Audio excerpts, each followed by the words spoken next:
Okay, so here we are in my 2014 Honda Civic Si. I'm just going to go for a quick drive in the vehicle, and I'll just go over some of the attributes of the way it drives and the way that it rides.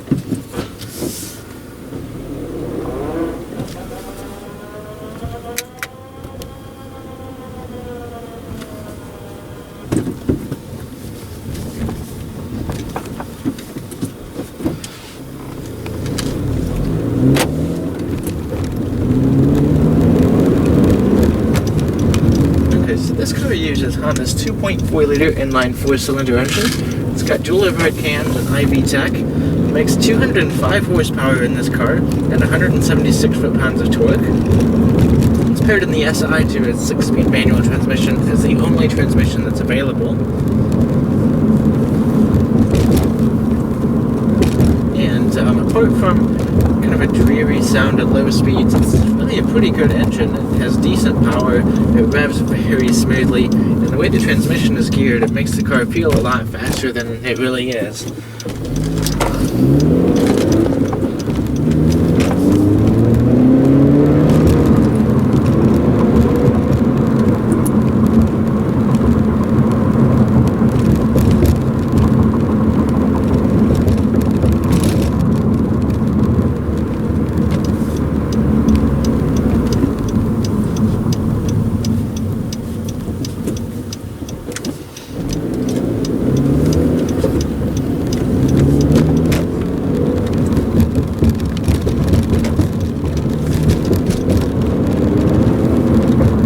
It also has Honda's lane watch camera, so by pushing the button on the end of the turn signal stalk, the camera in the passenger side mirror actually displays on this screen here in the middle. It also has some distance markers, so it's very nice for merging lane, switching lanes in traffic, and just makes it really a lot easier.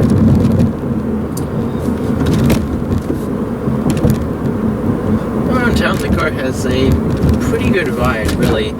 It's a little bit rougher than the 2013 and 2012 SI, just because the wheels are bigger, so there's less tire sidewall to absorb the bumps and everything. But it's still a pretty decent ride. I had a Mazda 3 before this car, and it was just the 2-liter engine, and so it wasn't really anything spectacular. And this car rides pretty similar to that. It's a little bit rougher, but it's really not a terrible ride at all. I was actually pretty impressed with it the first time I drove the Civic Si. Pretty much the only thing I don't like about the way this car rides is the tires. They're a little bit noisy, especially on the highway, and I suppose some better tires would also smooth out the ride a little bit.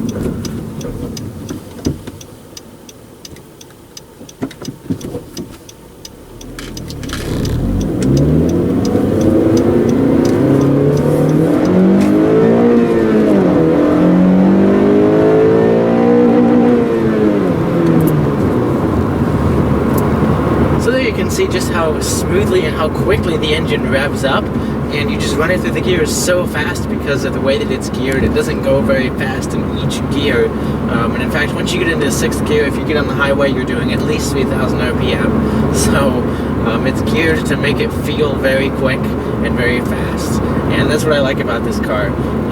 It's got some decent performance, but it feels quick. It feels really quick when you're behind the wheel of it. And part of that is just the way that it's geared and how smoothly and how quickly it revs up.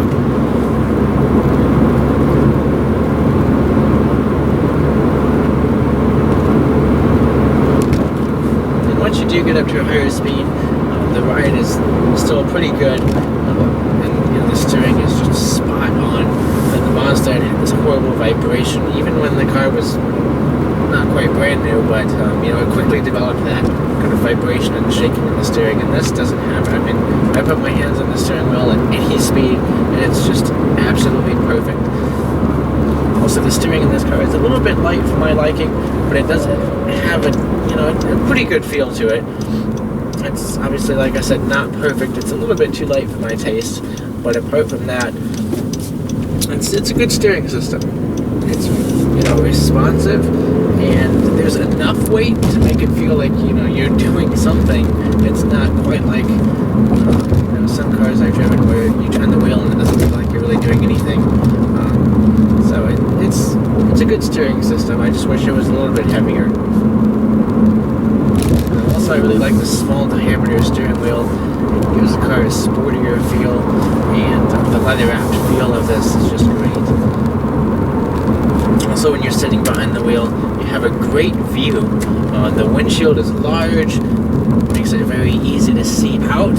Also, you have these quarter windows in the doors, which also help visibility. And when you're sitting behind the wheel, at least the way I have everything positioned, I can see the tachometer perfectly between the rim of the steering wheel and the top of the center portion. And then right above that, of course, you have your digital speedo, and you have your fuel gauge, and your little IMID display up there. So the view in here is perfect. I love how all of this is angled towards the driver just a little bit. It makes it feel much more driver focused than a lot of cars these days. And so that's one thing I really like about this vehicle.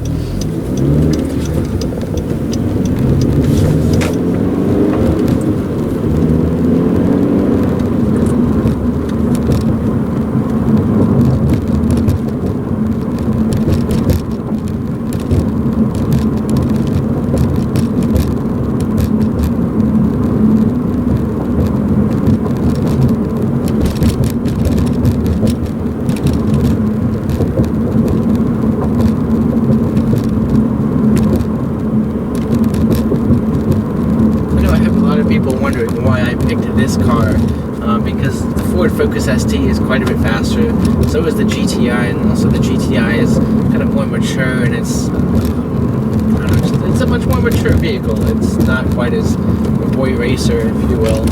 And of course, the WRX is all-wheel drive, and it's faster still. But the reason I chose the Civic Si is, first of all, the price. It's quite a bit cheaper than a WRX. It's a lot cheaper than a GTI. It's even cheaper than a Ford Focus ST. And since I work at a dealership that has another location that sells Hondas, I got a pretty good price on this car. So I really can't complain with that.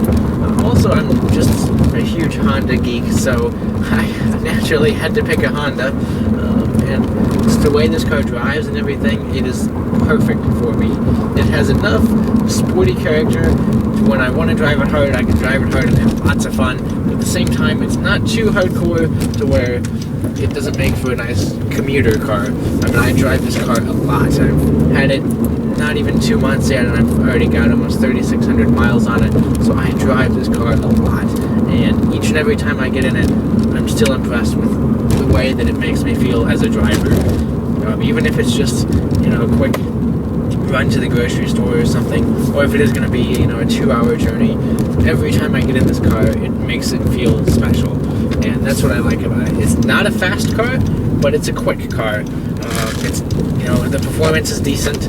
It's more than enough for me, and it's a comfortable car.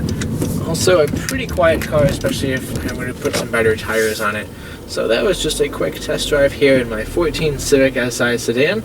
If you've got any other questions about the car, just drop a comment below. If there's anything else you want to see on the car, definitely let me know, and I'll try to make a video of it. Thank you for watching.